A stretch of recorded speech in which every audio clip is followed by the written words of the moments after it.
113।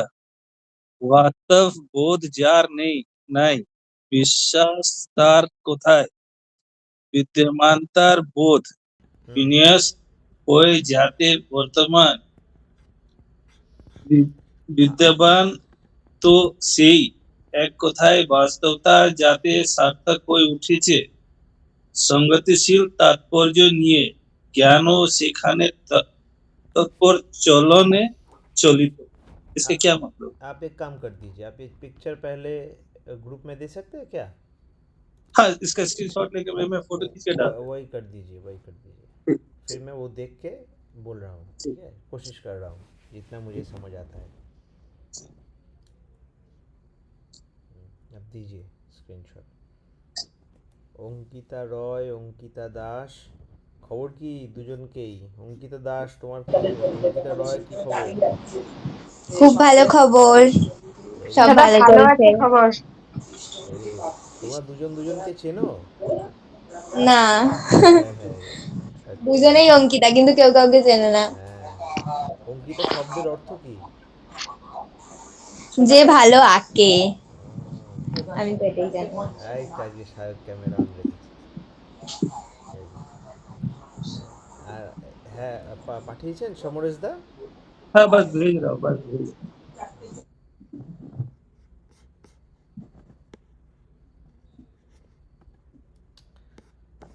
আর হ্যাঁ, তো অঙ্কিতা দাস,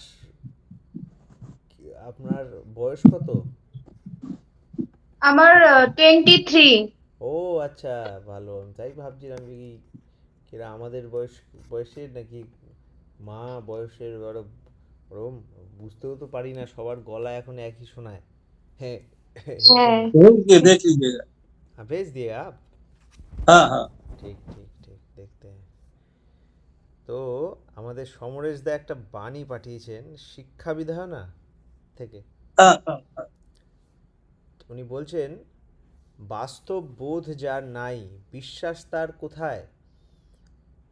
বিদ্যমানতার বোধ বিন্যস্ত হয়ে যাতে বর্তমান, বিদ্যান তো সেই, এক কথায় বাস্তবতা যাতে সার্থক হয়ে উঠেছে সঙ্গতিশীল তাৎপর্য নিয়ে, জ্ঞানও সেখানে তৎপর চলনে চলতি। আমি স্ক্রিনে এটা দেখাচ্ছি।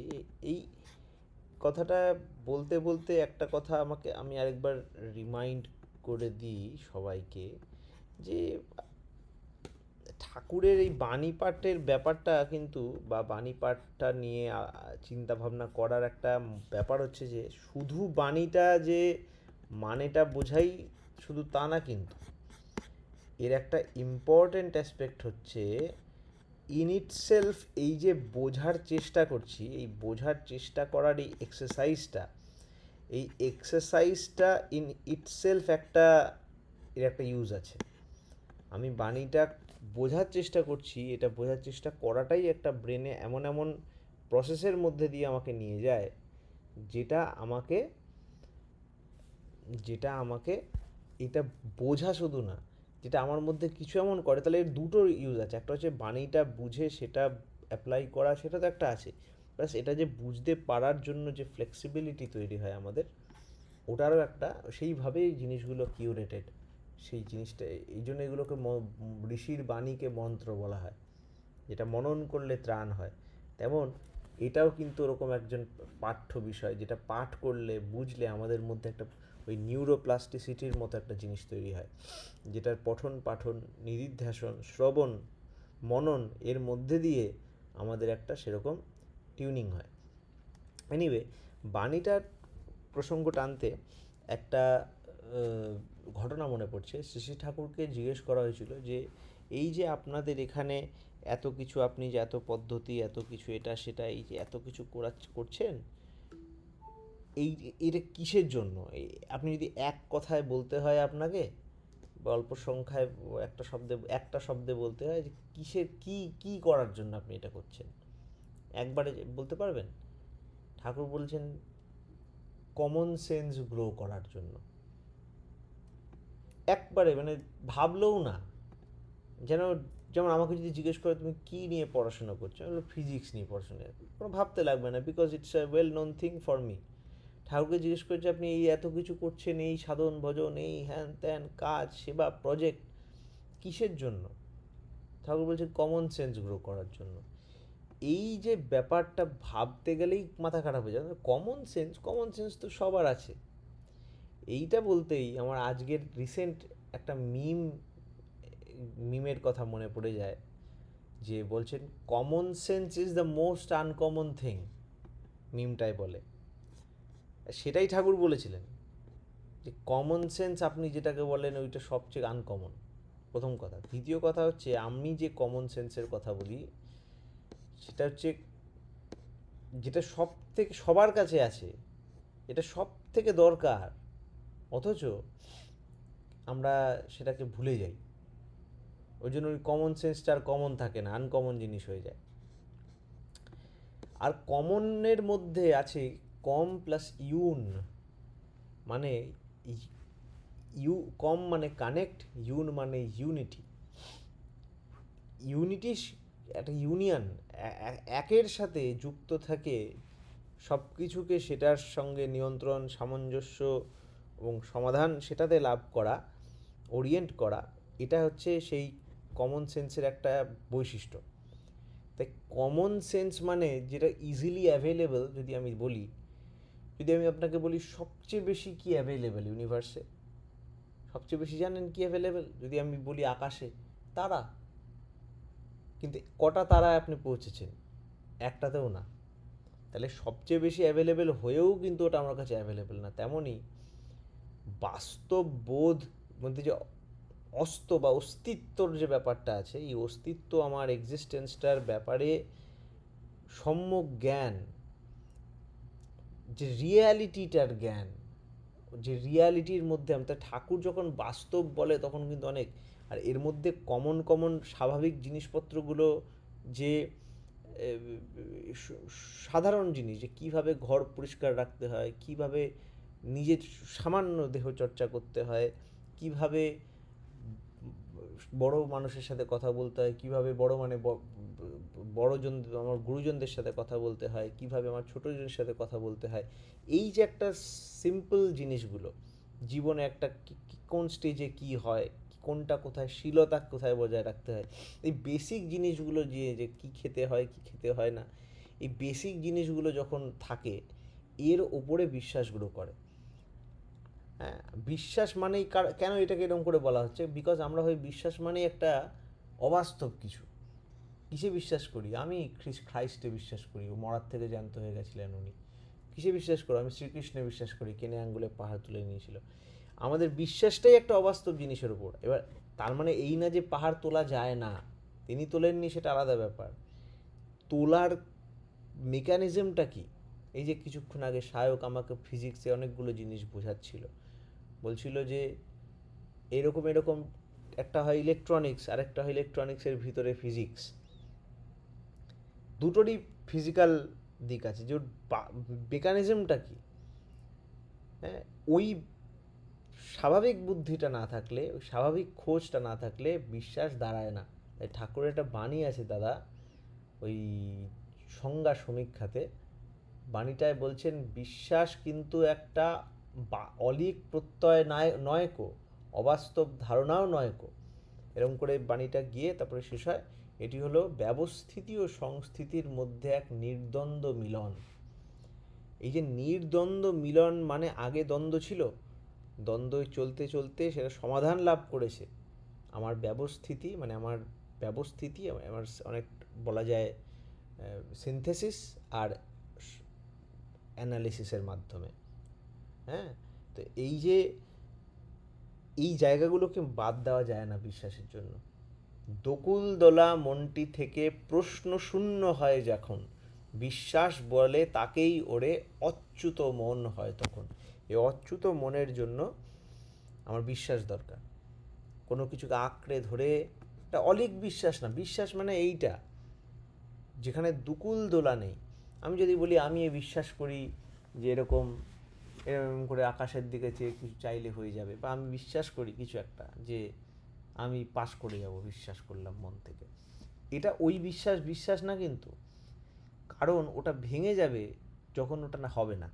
যদি আমাকে কিছুই টলাতে পারে না আমার বিশ্বাস, এরকম যদি হয়, হ্যাঁ, যেমন যদি কেউ যদি বলে আমি বিশ্বাস করি আমি ছাদ থেকে হেঁটে যাব আর পায়ে অটোমেটিক তৈরি হয়ে যাবে, অনেকে বলে এরকম করে মনে মনে ভাবলেও হয়ে যাবে।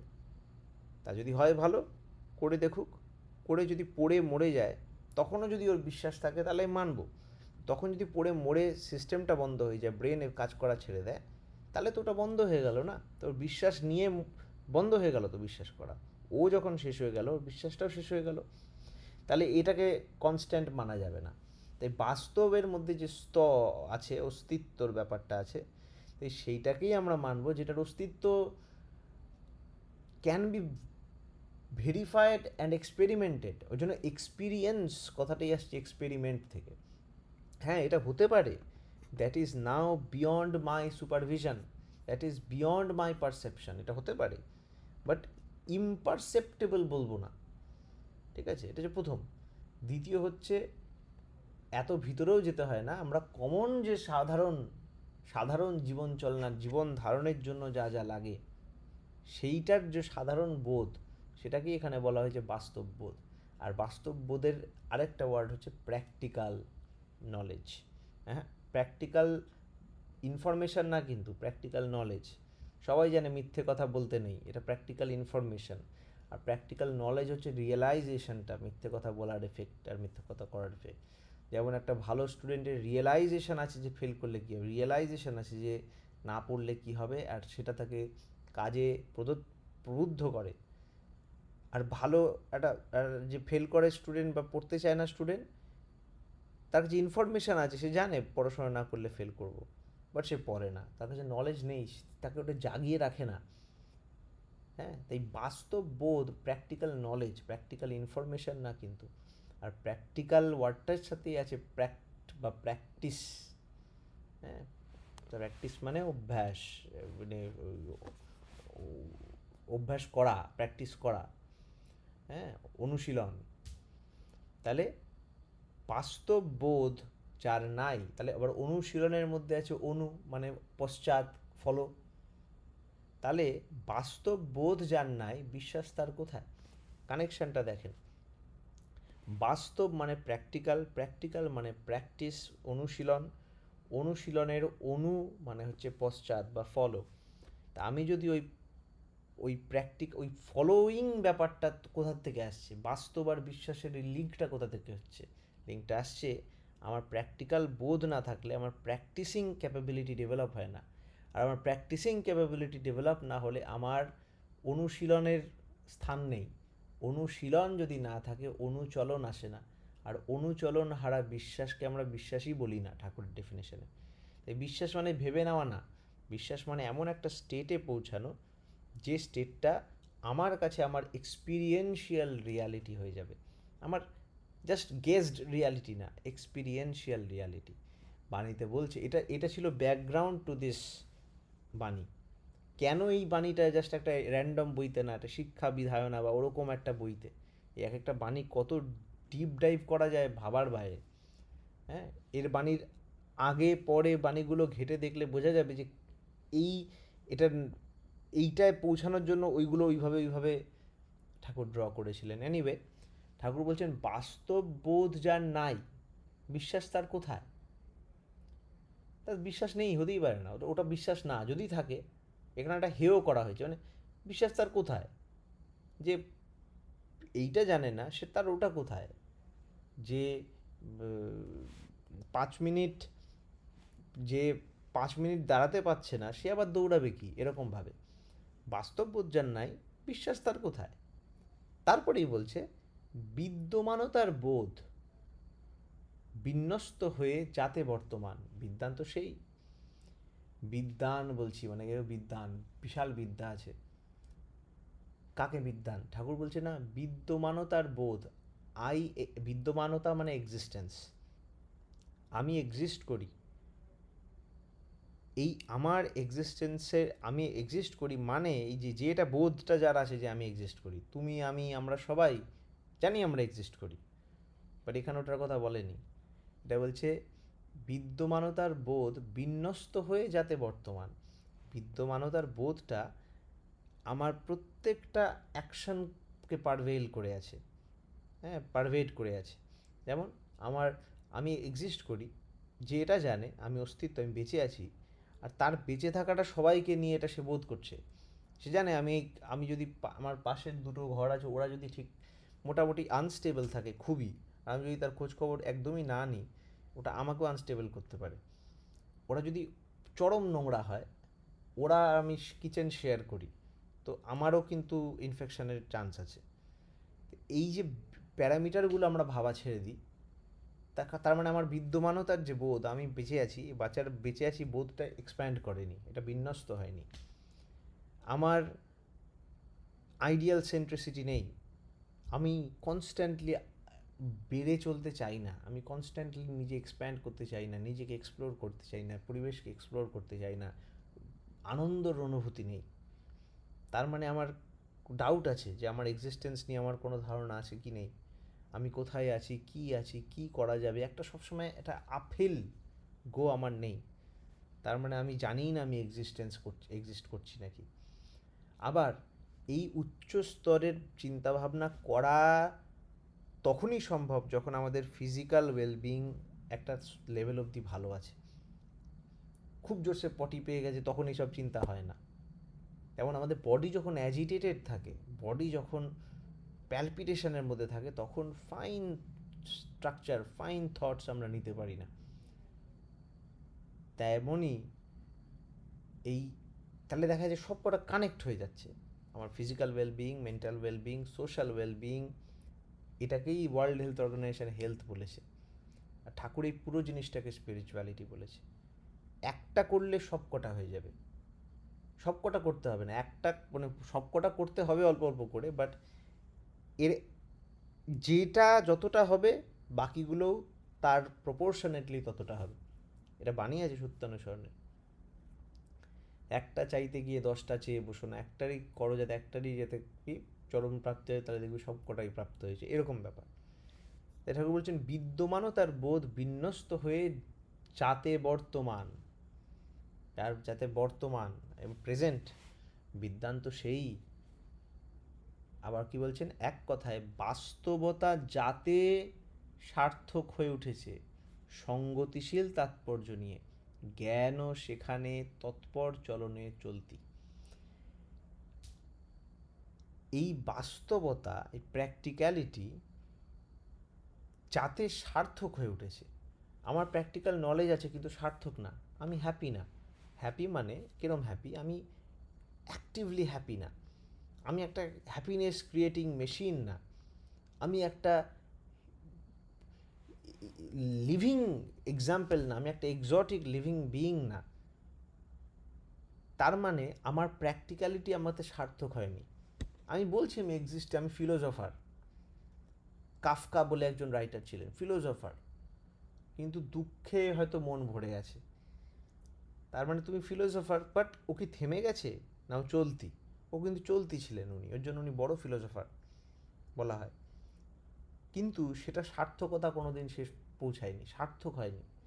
ওর জন্য আইডিয়াল আবার এখানে খুব ইম্পর্টেন্ট হয়ে যায়। বা জীবনের যে কোনো ভালোবাসার কেন্দ্র যদি থাকে, মা বাবা হতে পারে, কোনো প্রিয়জন হতে পারে, সেইখানে যদি সার্থক হয়ে ওঠে, তাহলে তার প্র্যাকটিক্যালিটিগুলো একটা জায়গা পায়, একটা বিন্দু পায়। যেমন সুগার ক্রিস্টাল একটা সুতোর মধ্যে পেয়ে মিশ্রিত দানা তৈরি হয়, ওরকমভাবে ওই প্র্যাকটিক্যাল যে আমার অ্যাসপেক্টগুলো, যেটা আমার অস্তিত্ব, অস্তিত্বকে ধরে রাখার যে টুলসগুলো, সেগুলো সার্থক হয়, মানে যেগুলো মিনিংফুল হয়, ইউজফুল হয়। যেমন ধরো আজকে আমরা যে কথা বলছিলাম, অনেক ফিজিক্স হ্যান ত্যান কথা বললাম, এইবার ওটা কোথাও ইউজ করা গেল বা আমাকে কিছু একটা পরিণত করলো, তাহলে ওটা সার্থক হলো।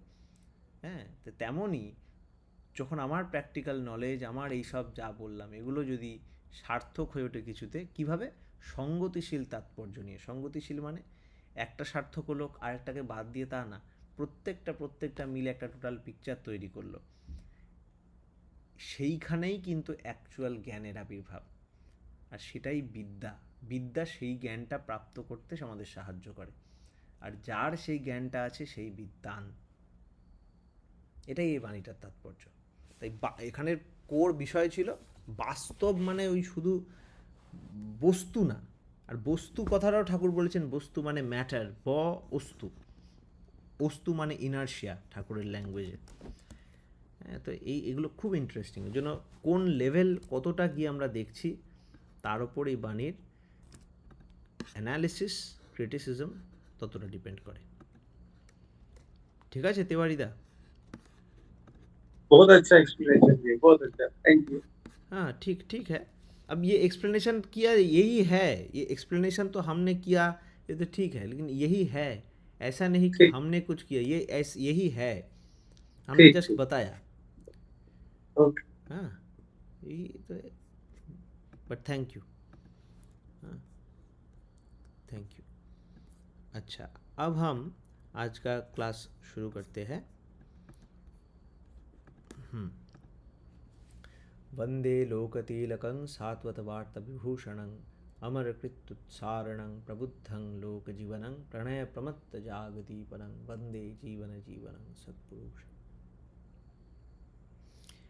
आया हि वरदे देवी धृतिकृतिविभावरे अच्छेद्यश्रेयो निष्ठे च इष्टार्थं परिवेदनि तत्त्वज्ञानविवेकिनि त्वं दीप्तकृतिमण्डिते धीविनायनि भावार्थो विभुधिविभान्विते धर्मविधायित्री देवी कृति यज्ञ नियोजिके सत्ताचार सुपालिके बोधिकारिणी ते नमः। हे বরদাত্রী দেবী, তুমি এসো। তুমি ধৃতি ও কৃতি দ্বারা উদ্ভাসিত, তুমি অখণ্ড মঙ্গলে সুপ্রতিষ্ঠিত এবং তুমিই আমাদের ইষ্টার্থ জ্ঞাপনকারিণী। তুমি তত্ত্বজ্ঞান ও বিবেকের অধিকারিণী, তুমি উজ্জ্বল কর্ম দ্বারা মণ্ডিত, তুমি আমাদের ধী বা বুদ্ধির পরিচালিকা, তুমিই ভাবার্থ স্বরূপা এবং তুমিই বিভূতি সম্পন্না। হে ধর্মবিধায়িত্রী দেবী, তুমি আমাদের কর্মরূপ যজ্ঞে নিয়োজিত করো, তুমি সদাচার পালনকারী এবং বোধ জাগরণকারী। তোমাকে নমস্কার।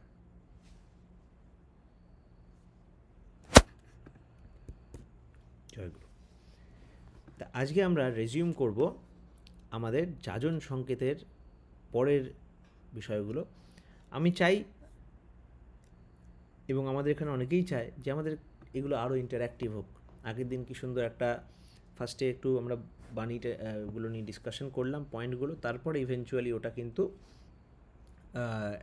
প্র্যাকটিস সেশনে চলে গেল, যে আমরা একটা ঘটনা দিয়ে দিলাম, সেই ঘটনাটাকে এটা এমুলেট করে আমরা সেটা নিয়ে আলোচনা করলাম। সেই ঘটনায় পড়ে কীভাবে আমরা রিয়াকশন হবে, কথা হবে, সেটা নিয়ে করা হবে। সোহাগদা, জয়গুরু।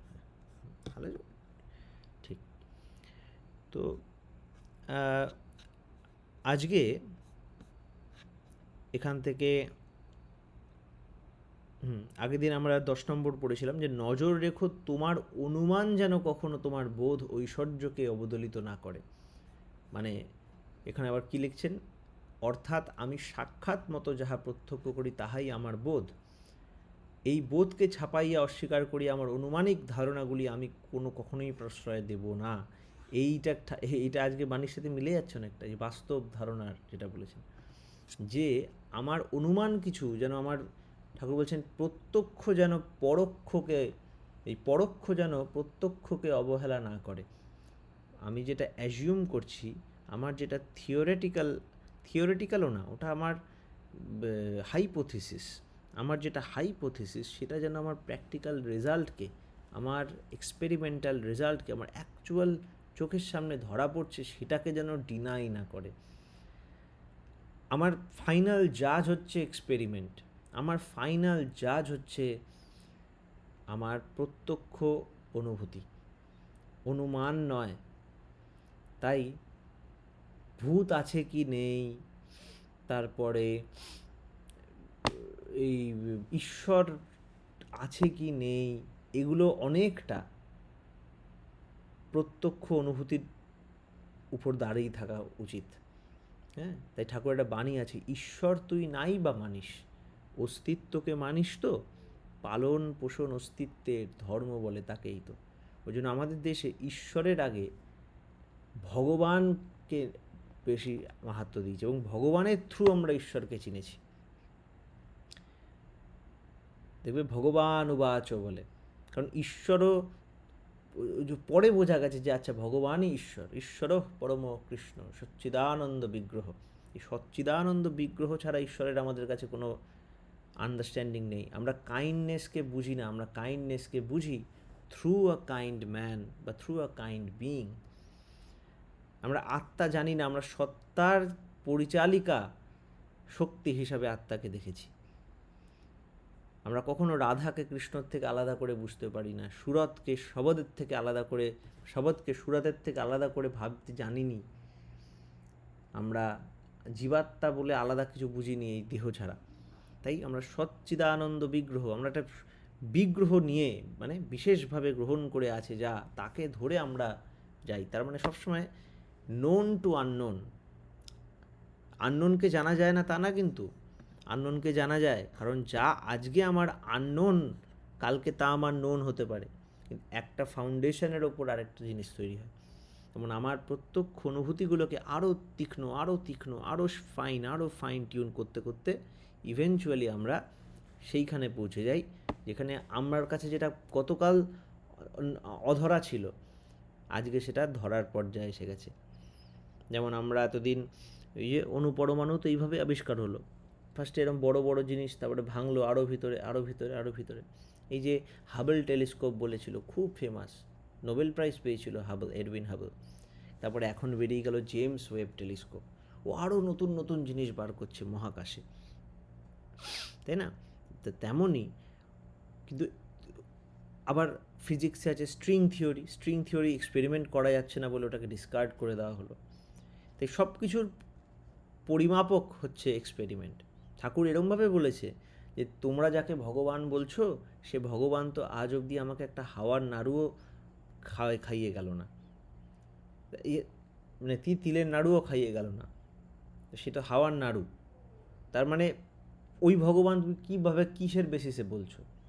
বরং আমি এমন কিছু বিভূতি দেখেছি, আমি এমন কিছু মানুষ দেখেছি, এমন কিছু ব্যক্তিত্ব দেখেছি যাদের দেখে মনে হয়েছে যে তারা তাদের অ্যাক্সেস আরও হাই, তারা এমন এমন কিছু করছে, কিভাবে করছে, তখন তাদের মধ্যে দিয়ে এক্সপ্লোর করে আমরা জানতে পারছি আচ্ছা এও সম্ভব। তাদের ছাড়া, তাই ঠাকুর বলছেন ভারতের অবনতি সেদিন থেকে আরম্ভ হয়েছে যেদিন থেকে আমরা কি অমূর্ত ভগবানকে অসীম বানিয়েছি। ঋষিবাদ দিয়ে, ঋষিবাদের উপাসনা আরম্ভ হয়েছে। মানে ঋষিবাদ বলতে ignoring the সিয়ার্স, the worship of their sayings began. তারা যেটা বলেছে, যেমন একটা গল্প হেয়ার অ্যান্ড দ্য টর্টয়েস, খরগোশ আর কচ্ছপের গল্পটা আমি ধরে নিয়েছি, জাস্ট গল্পটা যেহেতু আমার কাছে ঋষিটা নেই যে গল্পটা লিখেছে, আমি ধরে নিয়েছি সত্যি একটা রকম একটা কচ্ছপ আর একটা খরগোশ দৌড়াচ্ছিল। এই যে অবাস্তব ধারণা, না, গল্পটা ওরকম বানানো হয়েছে ওই মেসেজটা দেওয়ার জন্য। তাই আমরা যদি শুধু মেসেজের পিছনে ছুটি তাহলে আমি ওই খরগোশ আর কচ্ছপটাকেই ভগবান বানিয়ে বসবো, বরং যে লিখেছিল তাকে বানাতে ভুলে যাব।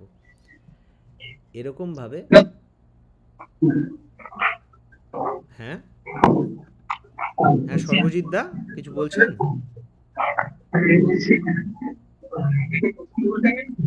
শুনতে পাচ্ছি না দাদা আপনার আওয়াজ, আপনার মাইকটা একটু খারাপ বোধহয় কিছু হয়েছে।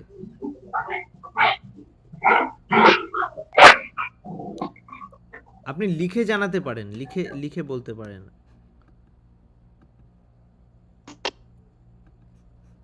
হ্যালো, হ্যাঁ হ্যাঁ বলেন বলেন। হ্যাঁ বলছিলাম আচ্ছা আজকে একটু আগে আপনি যেটা বললেন যে আমরা আলটিমেটলি এক্সপেরিমেন্ট করে এবং আলটিমেটলি আমরা যখন ফলাফল পাবো সেখানেই সবকিছু প্রুভ।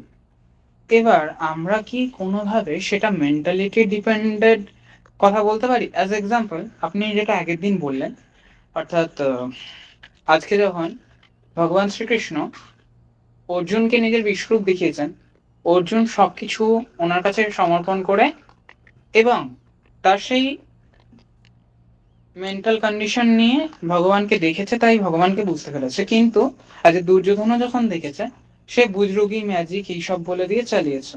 আবার অন্য ক্ষেত্রে আমরা যখন দেখতে পাই, আজকে আমাদের যখন ঋষিমুনিরা ভগবানকে সাধনা করে ভগবানের সাক্ষাৎ দর্শন পেয়েছে, যখন তখন হয়তো তাদের যেই শুভ মেন্টালিটিতে তাদের যে শুভ লক্ষ্যটা ছিল সেটা পূরণ করেছে। কিন্তু আজকে বিভিন্ন দৈত্য বা অসুররা যখন, মানে বিভিন্ন ক্ষেত্রে আমরা দেখেছি যে দৈত্য বা অসুররা যখন সেই বরটা পেয়েছে সেটা কিন্তু খারাপভাবে ইউটিলাইজ করেছে।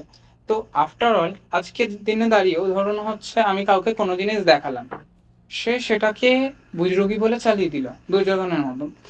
সো এটা কি সামহাও অনেকটা মেন্টাল কন্ডিশন বা মেন্টালিটির ওপরেও বেস করে থাকে? অ্যাকসেপ্টেন্সটা হবে কিনা সেটা বলতে পারি কি? খুব ভালো। দেখেন দাদা, আজকে এই কথাটা নিয়ে আজ কিছুক্ষণ আগে আমার এই যে আমার বন্ধু কলিগ সায়ক আছে, ফিজিক্সেই কথা হচ্ছিল। ও বলছিল যে ম্যাগনেটিক ফ্লাক্স চেঞ্জ করলে অ্যাকচুয়ালি ডিভাইসে কী হচ্ছে, এরকম একটা কথা বলেছিল। ওটার সঙ্গে আপনার কথার একটা মিল পেলাম। কি পেলাম আর কি বিষয় সেটা আমি বলছি। আপনি বলছেন যে মেন্টালিটি কিছু, এখানে কথাগুলোর মধ্যে অনেকগুলো ধরা কথা আছে। আমি বলবো ধরা মানে ফার্স্টেই গেসিং আছে কিছু। দুর্যোধনকে বিশ্বরূপ দেখিয়েছেন কৃষ্ণ, অর্জুনকে দেখিয়েছেন কৃষ্ণ, এই একটা কয়েকটা ব্যাপার আছে। আরেকটা বিষয় হচ্ছে আপনি বলছেন মেন্টালিটি, মানে কি চোখে দেখছে, কি ফিল্টারে দেখছে, কে দেখছে, এটা কি ডিপেন্ড করে এক্সপিরিয়েন্সে। তার আগে আমরা যেটা বলবো, বাস্তব কথা যখন কথাটা হলো তখন বলা হলো না বাস্তব মানে প্র্যাকটিক্যাল। প্র্যাকটিক্যাল আসছে প্র্যাকটিস থেকে। প্র্যাকটিস মানে অনুশীলন। অনুশীলনের মধ্যে একটা অনু শব্দ আছে, মানে ফলো, পশ্চাৎ, পিছনে, অনুচলন, অনুসরণ, অনুগ্রহ। এই যে ফলো বলছি বা অনুশীলনটাই যদি ধরি প্র্যাকটিস, আমাদের ফিজিক্যাল আর মেন্টাল দুটো কিন্তু connected. Anything psychological is biological and vice versa. আপনি যেটাকে মেন্টাল বলছেন, আমি যেটাকে ফিজিক্যাল বলতেই পারি। আমি যেটাকে হ্যাপিনেস বলছি, কিছু সাইকায়াট্রিস্ট বলবে ওটা it is nothing but serotonin, it is nothing but oxytocin. এটা ব্রেনের একটা জাস্ট হরমোন বেরোচ্ছে, ওটা আমি এইভাবে এক্সপ্লেন করতে পারি। কয়েকটা নিউরন শর্ট করছে, লাফালাফি করছে, নিউরনে কতগুলো অ্যাসিটাইল কোলিন বেরিয়ে যাচ্ছে, ব্রেনের মধ্যে সব হচ্ছে। এটাকে আমি আনন্দ বলছি। কোন ডাইমেনশনে আপনি স্টাডি করছেন তার উপর ম্যাটার করে। তা আপনি বলছেন যে দুর্যোধন কি মেন্টাল স্টেটে ছিল, ও বাজে ছিল, ভালো ছিল, হ্যান ছিল, ত্যান ছিল। অর্জুন কি মেন্টাল স্টেটে ছিল, এই পুরো জিনিসটা কিন্তু শুধুমাত্র মেন্টাল স্টেট বললে আমি ক্ষমা করতে পারি না। আমি খুন করেছি, আমি একটা মেন্টাল স্টেটে ছিলাম। কিন্তু আমি মেন্টাল স্টেটে কেন ছিলাম, কোন প্রসেসের মধ্যে দিয়ে আমি মেন্টাল স্টেটে পৌঁছেছি, সেটাকে আমায় দেখতে হবে। তাহলে দুর্যোধন যার জন্য দুর্যোধন, আপনাকে পুরোটা ট্রেস করতে হবে।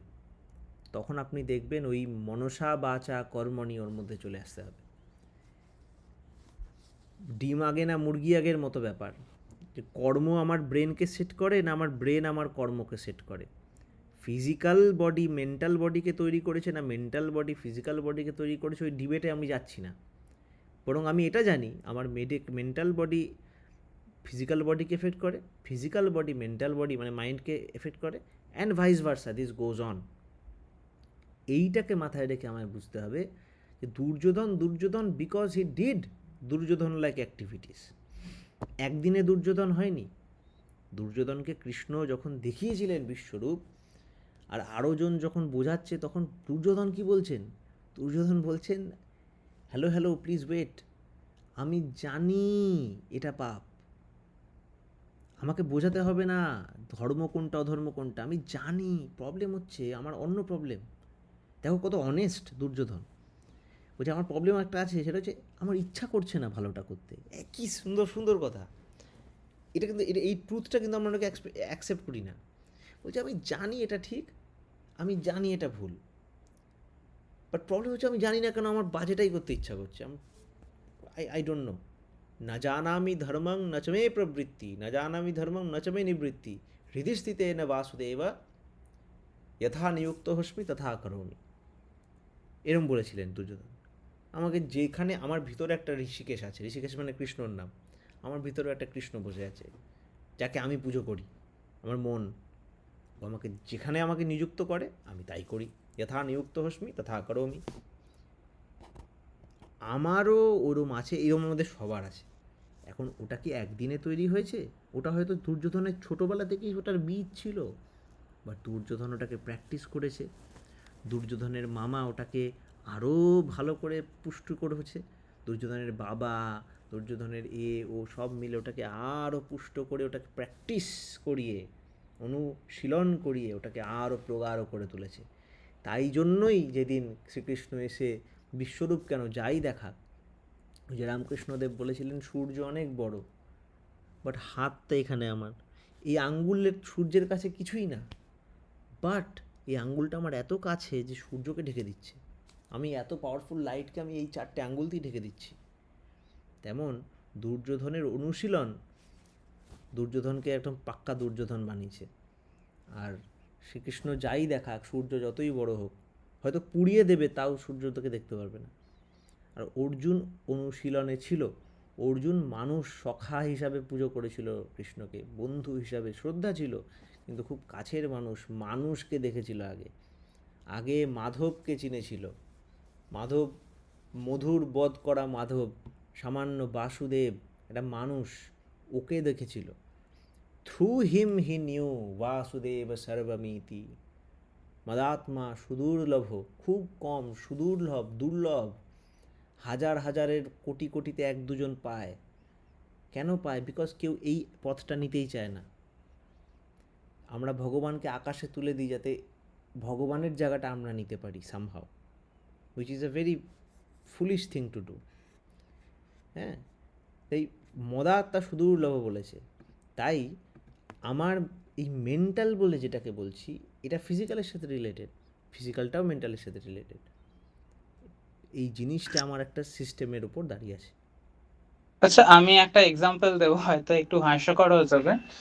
এই যে এখনকার দিনে দাঁড়িয়ে, সাপোজ এখনকার দিনে দাঁড়িয়ে অনেকেই কি করে না, অনেকেই হচ্ছে বাকি সময়টা পড়ছে না, তার হয়তো পড়তে ইচ্ছা করছে বাট বাকি সময়টা পড়ছে না।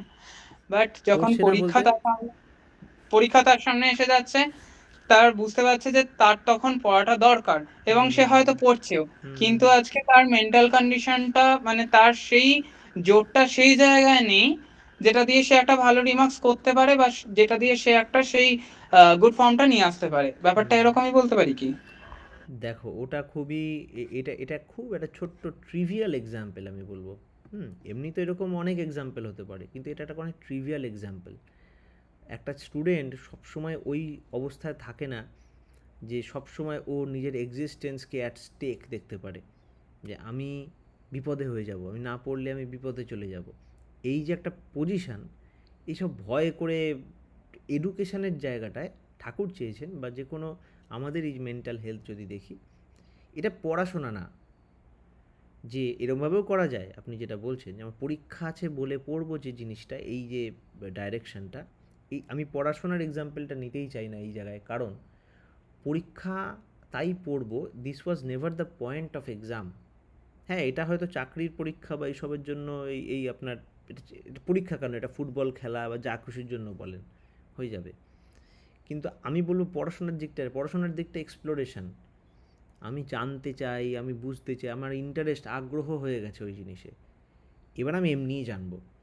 কতটা জেনেছি সেটা পরীক্ষা করা যেতে পারে, সেটা টিচারের ব্যাপার।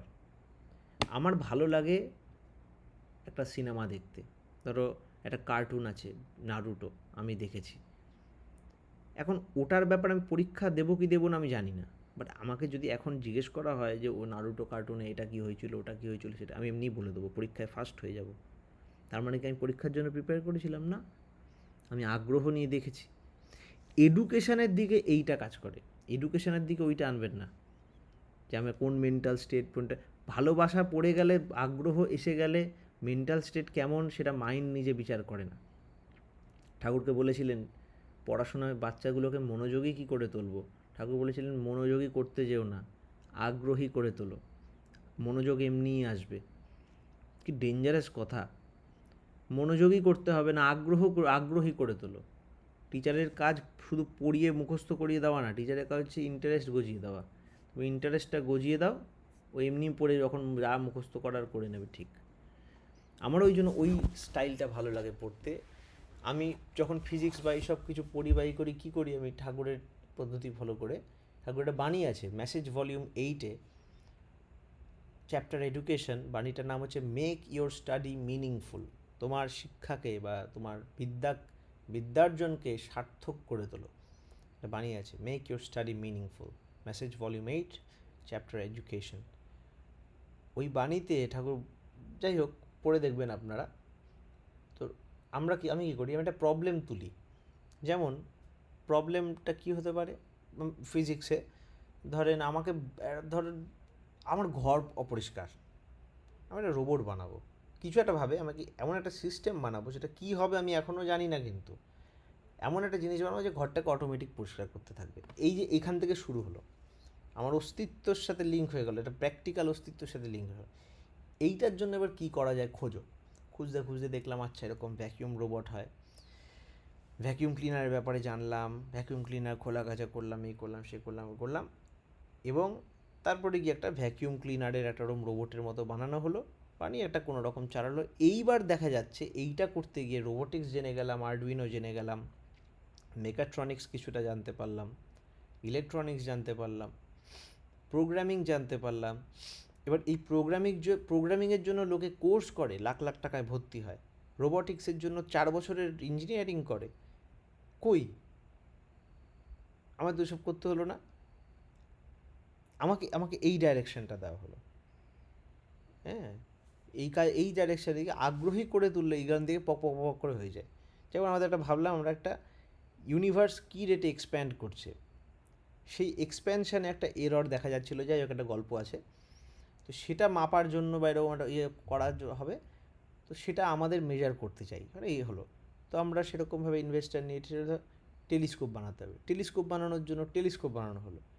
এখনও কিন্তু মাপতে পারিনি কোনটা কী দূর হবে, কিন্তু ওইটা করতে গিয়ে অন্যদিকে এতগুলো চ্যানেল খুলে গেল, এত জিনিসপত্র হয়ে গেল ভাবার বাইরে, যেগুলো শিখতে হয়তো ইন্ডিপেন্ডেন্টলি মানে ইন্ডিভিজুয়ালি অনেক দিন লেগে যেত। তাই পড়াশোনার সঙ্গে আমি ওটা আনি না।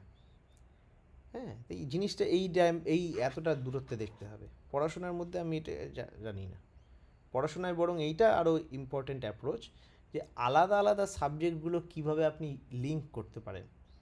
ইচ্ছা করে না কেন, তার মানে গড়বড় আছে কিছু, ইচ্ছা করবে না কেন, আমার পড়তে ভাল লাগে না তাও পড়ি, তার মানে এটা, হ্যাঁ এটা একটা তাহলে ওই সারভাইভাল, আপনার একটা কী বলবো, এটা অন্য কিছু পাওয়ার চ্যালেঞ্জ। সেটা এই ক্লাসের বিষয় না।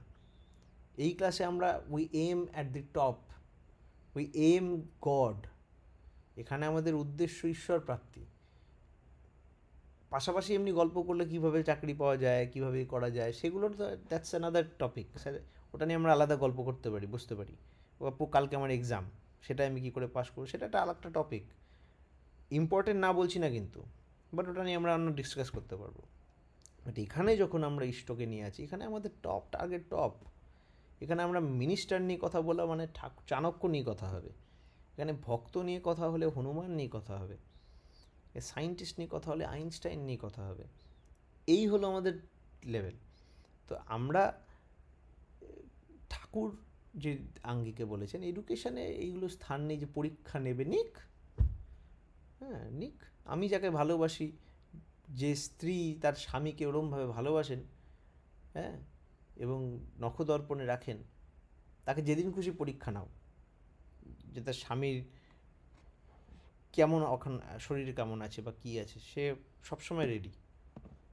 হ্যাঁ, যে মা তার বাচ্চাকে নিয়ে কশাস, সে মাকে যখন তখন পরীক্ষা নাও বাচ্চার ব্যাপারে, বাচ্চা কি রাগী, বাচ্চা কি শান্ত, সবসময় রেডি, ও ভাবেও নি কোনো দিন পরীক্ষা নেবে। এডুকেশনটা এটাই ন্যাচারাল, পুঙ্খানুপুঙ্খভাবে জানা। আবার পরীক্ষার জন্য পড়া, that's a entirely different thing. ওটা হচ্ছে ওই গীতায় ওই যে ফলের আশায় কাজ করা, ওটা that's why it's dangerous. But ঠাকুরের জন্য করছি, বা আমি নলেজের জানতে চাই, কোনো একটা প্রবলেম সলভ করতে যাই, ওটার জন্যও কিন্তু সেও পরীক্ষায় পাস হয়। হ্যাঁ, সে হয়তো মুখস্থ লিখতে পারে কম, কিন্তু সে পাস হয়। সে যেটা হয় সেটা চিরন্তনের জন্য, সেটা সার্থক জ্ঞান। আর আরেকটা যেটা, সেটা সীমিত জ্ঞান, সেটা জাস্ট ওই পরীক্ষাটার জন্য তার যতটুকু দরকার টুকরো করে করা। ওটাও যে ইম্পর্টেন্ট না আমি বলবো না, ওটা এই যুগের অনেক ক্ষেত্রে ওটা প্রয়োজন, তাই না? হ্যালো। জয়গুরু, জয়গুরু জয়। দাদা। হ্যাঁ হ্যালো। হ্যাঁ হ্যাঁ হ্যাঁ, বলেন। আমাদের তো আসলে ক্লাসের টপিক থেকে অনেক দূরে চলে এসেছি, বলেন। হ্যাঁ। হ্যাঁ, না যে জিনিসটা আমি বলতে চাইছিলাম আর কি, আপনার কথাগুলো খুব দারুণভাবে উপলব্ধি করছিলাম। শ্রী শ্রী ঠাকুর অখণ্ড জীবন দর্শনে এক জায়গায় বলছেন, মানে আমাদের অভ্রান্ত জ্ঞানের মালিক তো ইষ্ট, তার চোখে যদি আমরা পৃথিবীটাকে দেখতে পাই তাহলে আমাদের চলনাটা নির্ভুল হয় আর কি। আর শ্রী শ্রী ঠাকুর একই লেভেলের একটা কথা তিনি আদর্শ বিনয় গ্রন্থে 22 নম্বর বাণীতে তিনি বলছেন, তোমার আদর্শ বা ইষ্ট তিনিই যার ব্যক্তিত্বে তোমার কল্যাণ প্রেরণা নিহিত আছে, যাকে দেখে বা বুঝে আমি আমার মঙ্গলের উন্নতির পথে এগোতে পারি বা জীবনকে উপলব্ধি করতে পারি। এই যে ওই পুরুষোত্তমের সান্নিধ্যে না আসার ক্ষেত্রে কি আমাদের শিক্ষা থাকা ক্ষেত্রেও আমরা বিপর্যয় হচ্ছি দাদা? এই জিনিসটা যদি একটু বলতেন। কি বলবো, এই মানে যে আমাকে প্রশ্ন করে তো মনে হচ্ছে সে ফ্রেম করা প্রশ্ন, মানে আপনি জানেন, আপনি জানেন না জেনে তাও আমাকে জিজ্ঞেস করছেন। না আমি না তো আমি আমি তেমন নয়, এমনি বুঝতে চাচ্ছি আর কি আমরা কি বোঝার এমনি আছে? এডুকেশন। আদর্শ, আদর্শ এর কি সিম্পল ব্যাপার, দেখে কি এটা বোঝার আছে বলেন? পুরোই তো বলা আছে, আপনি তাও জিজ্ঞেস করছেন শুনতে চান বলে। এগুলো তো আমরা করতাম আগে দাদুর সাথে, ওরকম আচ্ছা করা আচ্ছা ভিডিও করার জন্য করতাম এগুলো প্রশ্নগুলো। এখানে তো আমাদের ওরকম ভিডিও করার কোনো অবজেক্টিভ নেই, আমরা তো আচ্ছা এখানে আচ্ছা অ্যাকচুয়ালি যা আমরা নিজেদের মধ্যে ই করছি, ঠিক আছে। বিষয় হচ্ছে আদর্শর ওই ওয়ার্ডটাই ঠাকুর বলেছেন ভাঙলে পেয়ে যাই, আ প্লাস দৃশ প্লাস অল, যাকে আচ্ছা আচ্ছা সামনে রেখে চলি, যাকে সামনে রেখে চলি, যাকে দেখে দেখে চলি, দৃশ। তো ওরকমই আমার, ওই যে ঠাকুর বানিয়ে আছেন আদর্শ আমার চালক, আদর্শ আমার বলে, আদর্শটাকে খুঁজতে হবে, আদর্শটাকে পেতে হবে, পেয়ে এবার অনুসরণ করো। এই যে একবার ধরে নিলাম, এবার এই অনুসরণে আর প্রশ্ন নেই। হ্যাঁ, প্রশ্ন আমার অস্ত যাও গ্রহ যুক্তি সরে, তোমার ব্রত করব পালন মরণ স্তব্ধ করে। এবার ভালো করে অ্যানালিসিস করে সিনথেসিস করে করে করে করে করে করে করে অভিজ্ঞতা এনে এনে এক্সপেরিমেন্ট করে করে করে করে সেটা এক্সপিরিয়েন্সে আসে। আর ওই এক্সপিরিয়েন্সটাই অনুভূতি, আর অনুভূতিই জ্ঞান, ব্যাস। আচ্ছা আর আচ্ছা আচ্ছা আচ্ছা। ঠাকুরের এবার করতে করতে আরেকটা জিনিসও হয়, সেটা হচ্ছে আমাদের ঠাকুরের প্রতি নলেজ বাড়বে, ঠাকুরের প্রতি ভালোবাসা বাড়বে। যখন এটা বেড়ে যাবে তখন তো সোনায় সোহাগা, তখন তো আর পড়া কি আর খেলা কি। এই এই এই যে আমাদের, আমি ল্যাবে যেতাম, ল্যাবে আমার না খুব ইয়ে লাগতো, যে প্রেশার মনে হতো। আজকেই কথা হচ্ছিল যে কাজ করতে করতে ভালো লাগতে লাগতে যখন আরও ফ্রিডম পেয়েছি, আরও ঠাকুরের ওখানে ঠাকুরের কাজ করি, ওখানেই আমি আবার ফিজিক্স করি, ল্যাবে কাজ করি, করতে করতে একসময় ভুলেই গেছি যে কবে শনিবার, কবে রবিবার, আর কবে শুক্রবার। উইকডে আর উইকেন্ড একাকার হয়ে গেছে। ওরকমই যেটাকে কষ্টের অনুশীলন মনে হচ্ছিল, সেটা করতে করতে ইভেনচুয়ালি এমন পজিশানে গিয়ে দাঁড়াবে এটা ভালোবাসা তৈরি হয়ে যাবে। এটাই ইষ্টভরণ, ইষ্টভৃতি, যে তাকে দিতে দিতে তার জন্য ইনভলভ হতে হতে কাজে, ওটার প্রতি ভালোবাসা হয়ে আমার ওই সার্থকতার লাইনটা তৈরি হয়ে যাবে। সার্থকতার লাইন হয়ে গেলে অনুশীলন টনুশীলন সব ইজ ট্রিভিয়াল, তখন সিম্পল হয়ে যাবে, তখন এটা কোনো পরিশ্রমই মনে হবে না। ঠাকুর যেটাকে বলতেন ক্লেশ সুখ প্রিয়তা। তাই ঠাকুর ওই কথাটা আবার আমায় বলতে হচ্ছে, যে ঠাকুর বলেছিলেন টিচারটাকে যে তোমার স্টুডেন্টদের মনোযোগী করতে চেষ্টা করতে হবে না, তুমি জাস্ট আগ্রহী করে তোলো। তিনি ফর্মুলা দিয়েছিলেন তখনকার টিচারদের, যে জাস্ট টিচার, তুমি টিচার একটা কাজ করো, সামহাও ওই বিষয়টার সাথে স্টুডেন্টের ইন্টারেস্টটা লিঙ্ক করিয়ে দাও, বাকিটা স্টুডেন্ট নিজে করে নেবে। ইন্টারেস্টটা লিঙ্ক কানেক্ট করে দাও, মোটিভেশানও এমনিই পেয়ে যাবে। এই করাটাই মোটিভেশান দেয়। একটা বই আছে, আপনি ইন্টারনেটে খুঁজলেই পেয়ে যাবেন, বইটার নাম হচ্ছে motivation is a myth. Motivation জিনিসটা একটা মিথ্যে কথা, এটা শুনলে তখন ভয় লাগবে। কত মোটিভেশনাল স্পিকারের বিজনেস চলে যেতে পারে। একটা বই আছে, পড়ার বই, মোটিভেশন ইজ এ মিথ। ইচ্ছা করছে নাটা কি, আবার করতে করতে আরও ইচ্ছা এসে যাবে। আর আপনার ইচ্ছাটা সার্থক নাকি সেটা দেখেন। অনেকে কিছু ওই যে ঠাকুর বলতেন অনেকে গীতা কোট করে বলে, ঠাকুর আবার রেগে যেতেন, ঠাকুর বলতেন গীতার বলছে কি লেজা মুড়ো বাদ দিয়ে মাঝখান থেকে একটু গীতা তুলে দিলাম, শ্লোক বলে দিলাম, আর একটা মানে দাঁড় করে দিলাম, তাহলে কি হয়? আস্ত গোটা জিনিসটা পড়লে বুঝতে পারেন। আমাদের গীতাতে বলে না কর্মণ্যে বাধিকারস্তে মা ফলেষু কদাচনম, ওগুলো বলে, কিন্তু ওইটা বলে না যে ঈশ্বরের প্রীতি আর আরাধনা তরে যে সকল কর্ম নরে অনুষ্ঠান করে, তাহা ভিন্ন অন্য কর্মে বন্ধন নিশ্চয়, ঈশ্বরের তরে কর্ম কর ধনঞ্জয়। তাই আইডিয়াল আমার সে who is in tune with ওই যে তোমার ঈশ্বর, গড, ফর যাই বলছো, ইউনিভার্স, সে ইন টিউন। প্রত্যেকে এটা করছে, সায়েন্টিস্টরাও একদমই তাই। আপনি সবচেয়ে বড় ফিজিসিস্ট রিচার্ড ফাইনম্যানের ভিডিও তোলেন, উনি নেচার বলে একটা শব্দ ইউজ করে, ইউনিভার্স বলে একটা শব্দ ইউজ করে, ওরা যেটাকে বলছে ওটাই। ওরা একটা নাম দিয়েছে, আপনি একটা নাম দিয়েছেন, মুসলমানরা একটা নাম দিয়েছে, খ্রিশ্চানরা একটা নাম দিয়েছে, ওই একই টপিক। কারণ ওরাও জানে না ও কেমন, আপনিও জানেন না, আমিও জানি না। তিনি আলাক, তিনি আগম। আগম মানে যা গমন করা যায় না, আলাক মানে যাকে দেখা যায় না, লক্ষ্য করা যায় না। অনামি, তিনি নির্গুণ। কিন্তু এই সগুণ ওয়ার্ল্ডে, আমাদের এই উইথ কোয়ালিটিসওয়ালা ওয়ার্ল্ডে, ভিজিবল ওয়ার্ল্ডে কিছু মানুষের মধ্যে এমন ফিচার দেখা গেছে, এবং সেটার গ্রেডেশন আছে, কারোর একটু বেশি, কারোর একটু বেশি করতে করতে এমন কিছু আছে যাদের যেন কিছুই করতে হয় না, যারা সব জানে আবার কিছু জানে না, যারা নলেজেবল নন, যারা নলেজ ইনকার্নেট। আর দেখা গেছে একটা পিরিয়ড, আমাদের সায়েন্টিস্টদের একটা ব্রেন আছে, মানে মানুষেরই একটা খুব একটা মজার ব্যাপার আছে, মানুষের প্যাটার্ন খোঁজে, আমরা প্যাটার্ন খুঁজি। মেঘ দেখে ভাবি আরে ওটা তো একটা মানুষের মুখের মতো, এই মেঘটা তো পাখির মতো, এই পাতাটা তো, ছায়াটা তো ভূতের মতো, এই ওই ওই গাছের ডালাটা তো পুরো একদম নদীর মতো। এই ধরনের আমরা প্যাটার্ন খুঁজি, সায়েন্টিস্টরাও তাই করে, প্যাটার্ন খুঁজি আমরা, পিরিয়ডিসিটি খুঁজি। তেমনই এই আজব মানুষটা, এই আজব রাজাটা, দেখতে পাচ্ছি এরও একটা আশার প্যাটার্ন আছে, সেই প্যাটার্নটা করি আমি যুগ বলি,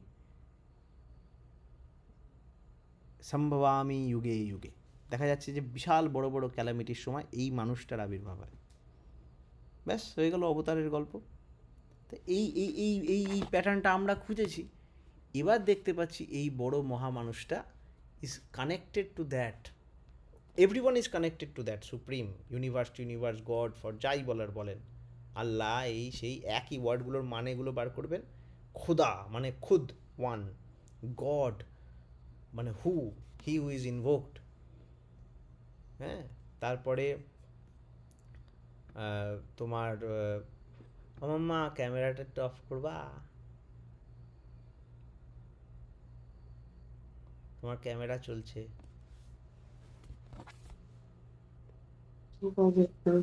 হুম হুম, আর মাইকটা হুম,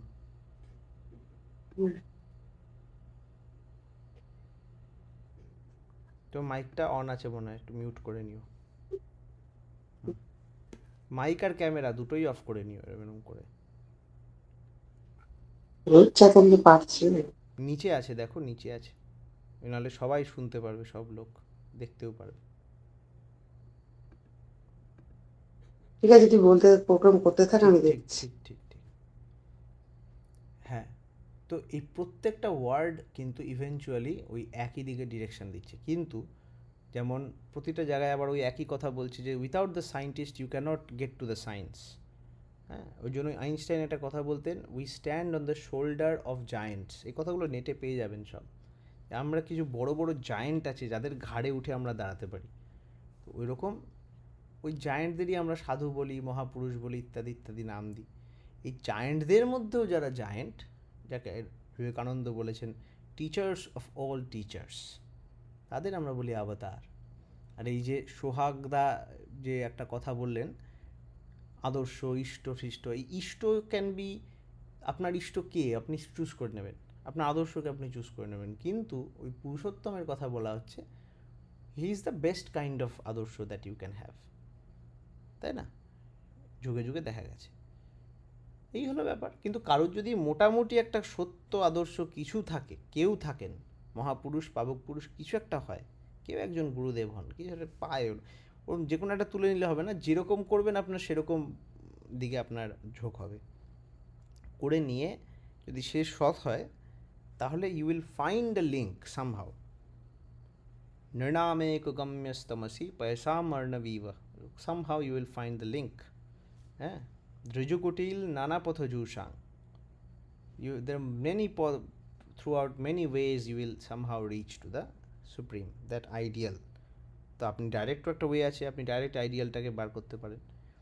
এই হলো পন্থা, এই একই পথ, এটাকে সন্ত মত বলে বা সৎ পথ বলে বা সনাতন মত বলে বা whatever you can call it. হ্যাঁ, এটাই সায়েন্স, এইটাই পথ, এটার কথাই তো হচ্ছে। আর বিদ্যা টিদ্যা তো এগুলো তো সব কমন ব্যাপার, এর মধ্যে দেখেন না কী বাদ যাচ্ছে, সবই চলে আসছে। ওনার মোদ্দা কথা হচ্ছে উনি যে ফ্রিকোয়েন্সিতে বিরাজ করেন, আমরা সব ফ্রিকোয়েন্সি ওটা রিচ করছি, চেষ্টা করছি। তো আর ওটা ওনার ন্যাচারাল স্টেট। আপনি আমি পরিণত হয়ে যেটাতে আমার পৌঁছাতে চাই সেটা হচ্ছে ওনার নর্মাল স্টেট। এবার ওনাকে জন্য অ্যাভেলেবেল থাকা যায় না সবসময়, উনি সবসময় আছে সব জায়গায়, বাট ইন ফিজিক্যাল ফর্ম আমরা অ্যাভেলেবেল পাই না। যখন অ্যাভেলেবেল আসে তখন সবচেয়ে ইজি ওয়ে হচ্ছে ওনার কাছ থেকে আমাদের ল্যাঙ্গুয়েজে ওটাকে বার করে নেওয়া। কারণ আমি যদি ওনার ভাইব্রেশন মানে ওনার লেভেলে ওনার ফ্রিকোয়েন্সিতে টিউন না হতে পারি তাহলে আমার কমপ্লিটনেস হবে না। আমার কমপ্লিটনেস যতদিন হবে না ততদিন এই দুঃখ বলে যে বোধটা আছে ভিতরে, অজানা না জানা বোধ আছে, এই বোধটা আজীবন থাকবে। আর আমরা আজীবন এটাই চেষ্টা করে চলেছি, কিভাবে মৃত্যু, কিভাবে দুঃখ অবসাদকে আমরা চিরতরে বিদায় দিতে পারবো। দুঃখম নিবৃত্তি আনন্দ প্রাপ্তি, ঠিক ওইভাবে আমরা পেকে যেতে চাই ফলের মতো। ইভেন একটা মন্ত্র আছে আমরা যেটা বলি মহামৃত্যুঞ্জয় মন্ত্র, ত্রয়ম্বকম যজামহে সুগন্ধিম পুষ্টিবর্ধনম, ওখানে এটা আছে উর্বারুকম ইব বন্ধনানমৃত মেয়র মুক্ষি কি মামৃতাৎ, যে একটা ফলের মতো যেরকমভাবে পেকে তারপরে পড়ে আর কোনো দিন যাতে আবার উপরে না উঠতে হয়, তো ওই রকমভাবে একটা পেকে যেন আমি পড়ি, আমি কাঁচা অবস্থায় যেন পড়ে না যাই, কাঁচা অবস্থায় যেন মরে না যাই।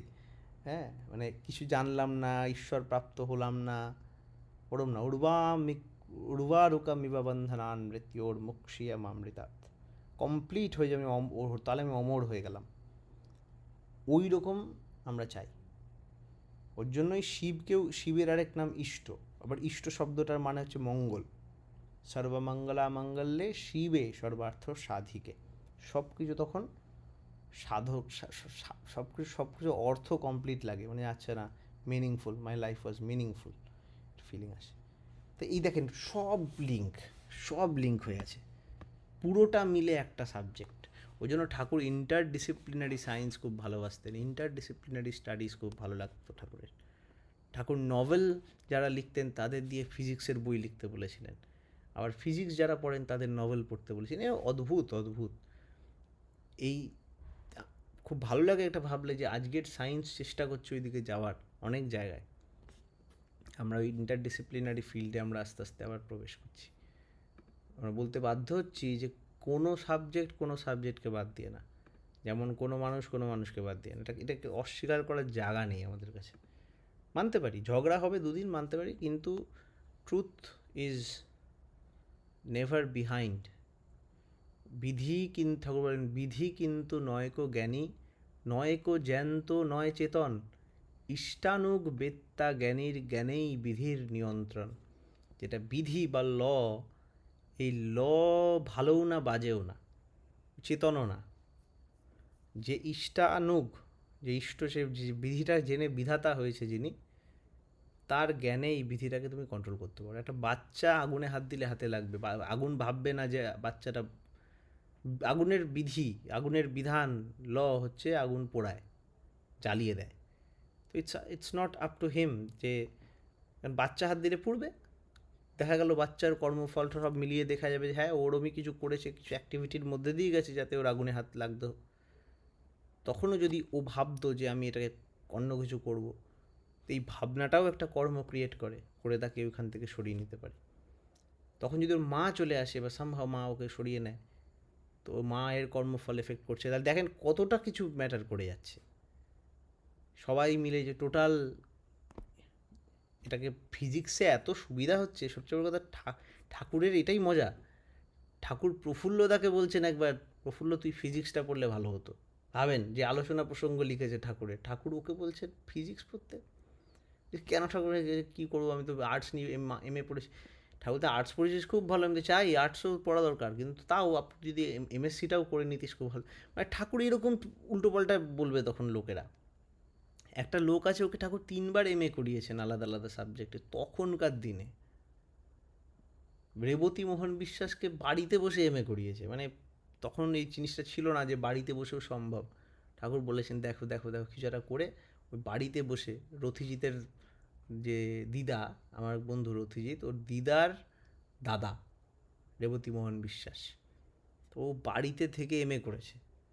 বাড়িতে থেকে এমএ করে তখনকার সময়, সে আবার পরে আমেরিকায় গেছে, আর সে প্রথম ঠাকুরের পিএইচডি করেছে, ঠাকুরকে নিয়ে পিএইচডি করার ফার্স্ট গাই, যে new light from the east বইটার অথার।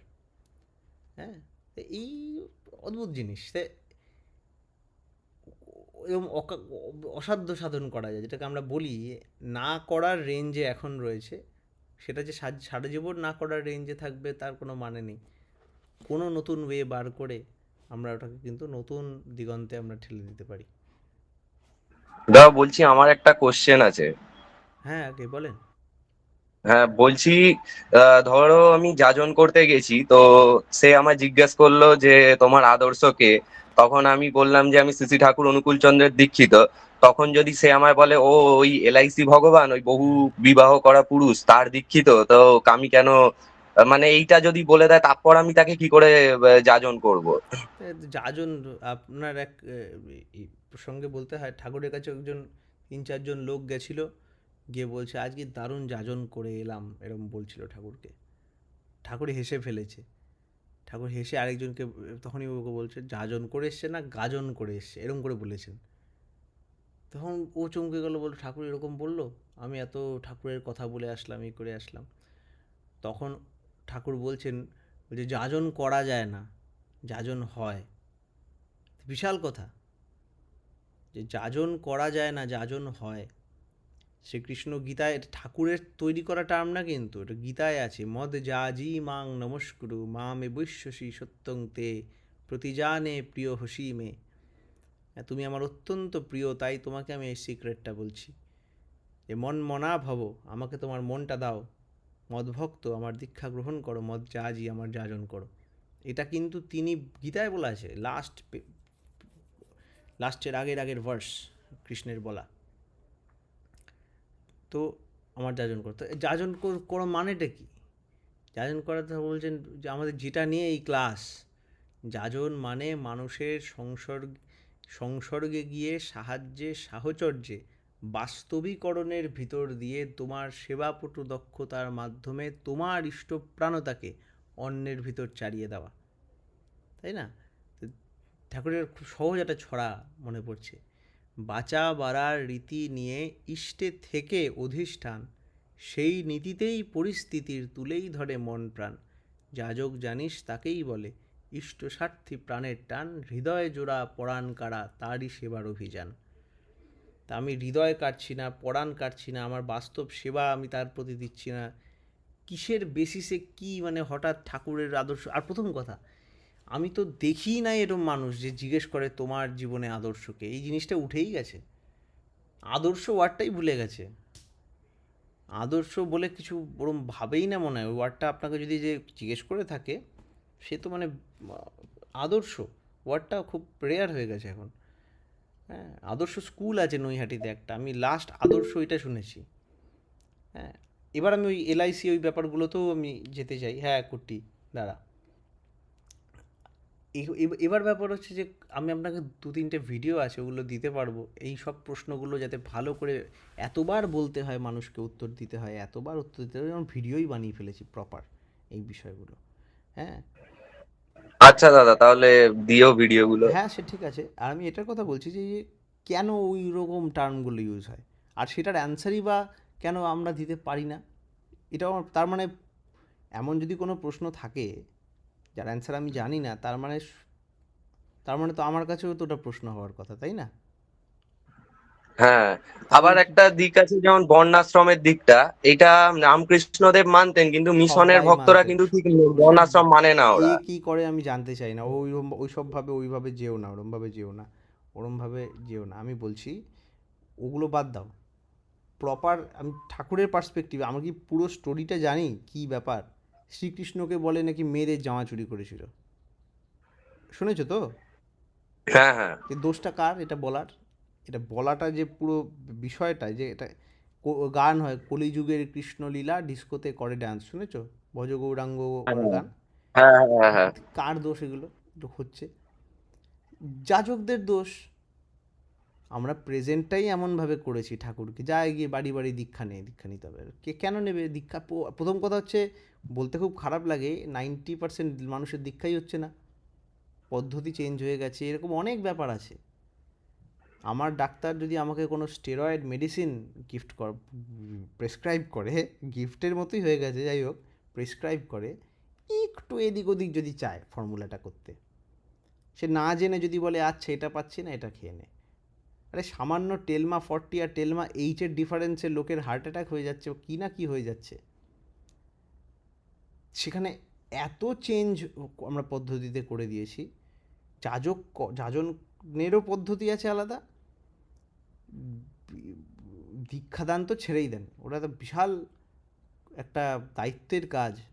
দীক্ষা মানুষ আমরা দিতে পারি না, কোনো মানুষের মাধ্যমে দেওয়া যায় না। এই দীক্ষায়, সৎ দীক্ষা যেটাকে বলে, হ্যাঁ, যখন দীক্ষা হয় তখন একটা ইন্টারনাল একটা কেমিস্ট্রি চেঞ্জ হয় বডির। এগুলো তো জানেনই, এগুলো ঋত্বিক বই বা এইসব জায়গায় মেনশন আছে, সব আছে। হ্যাঁ, কিন্তু কী হয়? কিছুই হয় না, তাহলে তো ওটা দীক্ষা হয়নি তো, নামে হয়ে গেছে দীক্ষা। আমিও তো যেমন স্কুলে ভর্তি হয়ে গেছি, কিন্তু ওটা তো দীক্ষা না। ঠাকুর স্ট্রিক্টলি বলেছেন স্কুলে ভর্তি হওয়া, ওটা কার হয়ে যায়? ওটা ঋত্বিকের দীক্ষা হয়ে যায়, মানে ঋত্বিকটার দীক্ষা দিয়েছে এরকম হয়ে যায়। ঠাকুরের স্ট্রিক্টলি বলা আছে, ঋত্বিক বই বা সব জায়গায় স্ট্রিক্টলি ভালো করে বলা আছে যে দীক্ষা পদ্ধতিতে বা তার ইভেন ইন্টেনশানে যদি এদিক ওদিক হয় তাহলে ওটা আর দীক্ষাই থাকে না। এবার আমরা একটা ওই মোটিভেশান নিয়ে মনে মনে ভেবে রেখেছি আচ্ছা তো কিছু তো হচ্ছে, কিছু না না দীক্ষা নিয়েছি, চলছে, ঠাকুর বাঁচিয়ে রেখেছে। তো ওরকম তো ঠাকুর সবাইকেই বাঁচিয়ে রেখেছে। হ্যাঁ, ওরকমভাবে ঠাকুর তো কাকে ছাড়বে? মানে বাবাকে যদি ছেলে ফলো না করে, বাবা কি চাইবে ছেলে মরে যাক? ওরকম তো দীক্ষা নিতে হবে না, ওরকম সবাই বেঁচে আছে, বা তার কম বেশ হয়তো তার কিছু এফেক্ট পায়। হ্যাঁ, ইষ্টভৃতি বা এই যে অনুশীলন, নিরামিষ আহার, এগুলোর তো গুণ আছে নাকি? বা ঈশ্বরের শ্রদ্ধা করা, ভগবান বলে পুজো করা, নমস্কার করা, প্রার্থনা করা, এগুলোর গুণ আছে, সেই গুণে বেঁচে আছে। কিন্তু দীক্ষার যে এফেক্ট, যে সুরতের চড়াই বা ইত্যাদি যা ভালো ভালো গুণ আছে, মরার সময় ওই যে যমরাজের দেখা না করা, বা এইসব অনেক মজার মজার জিনিসপত্র হয়, ওই যে ব্যাপারগুলো, direct connection, network establish, net recharge. আরে নেট রিচার্জ করার সময় তোমার নাম্বারের একটা নাম্বার ভুল দিয়ে দেখো না, কার না কার ফোন রিচার্জ হয়ে যাবে। তো ওরকম নাম্বার তো এখানে পুরো হটলাইনই চেঞ্জ করে দেওয়া হয়, আইএসডি কোডই চেঞ্জ করে দিয়েছে, সেরকম করলে হয় না। হ্যাঁ, তো ওটা নিয়ে খুব সিরিয়াস হতে হবে প্রথম কথা। ওই যে শুরু হলো ওইখান থেকে পুরো, প্লাস একটা কোটা কমপ্লিট করতে হবে যে আমার 50টা দীক্ষা দিতে হবে, 1000টা দীক্ষা, এগুলো কি, এগুলো হয় নাকি এরমভাবে? অদ্ভুত ব্যাপার। এইসব হয় না, এগুলো পুরো গড়বড় হয়ে যাচ্ছে জাস্ট বিকজ টাকা পাবো বা এরকম একটা কোনো একটা কারণে, মোটিভেশানে বেশি লোক ঘুরবে আশেপাশে, এগুলো ছিল না কিন্তু। এটা ঠাকুর, তাই ঠাকুরের মিশনটা কি আগে জেনে নিতে হবে আমাদের। কেউ বলে দেবে না, আমি বলি বা আমার বন্ধু বলুক বা যে কেউ বলুক, কিচ্ছুতে এসে যায় না কিছু, আপনাকে ঠিকটা জেনে নিতে হবে। আর ঠাকুর বলেছেন ভালো কিংবা মন্দ বলে ভাবিস না গো কারে, কাজে যেমন দেখবি যাকে তেমনি নিবি তারে। আপনি একটা জিনিস দেখেন, কত অ্যাক্টার অ্যাক্ট্রেসদের কত কেচ্চা আছে না? হ্যাঁ, হ্যাঁ, সেই অ্যাক্টার অ্যাক্ট্রেসদের সামনে গিয়ে ফার্স্ট রিয়াকশান কী হয়? তাদের শ্রদ্ধায় আপ্যায়ন করা হয়। যে কেউ হোক, অ্যাক্টার অ্যাক্ট্রেস তো আছে, মন্ত্রী, কারণ তার ওগুলো ঢেকে যায়। ক্রিশ্চিয়ানো রোনাল্ডোকে চেনেন? বা মেসি? হ্যাঁ, ক্রিশ্চিয়ানো রোনাল্ডোকে দেখলে আপনি কি করবেন? ফার্স্টে কি মনে আসবে বা কি করবেন আপনি? বা ক্রিশ্চিয়ানো ওই রোনাল্ডো। ভালো প্লেয়ার, হ্যাঁ, তো হ্যাঁ এই ওর সিগনেচার নেবো, হ্যাঁ।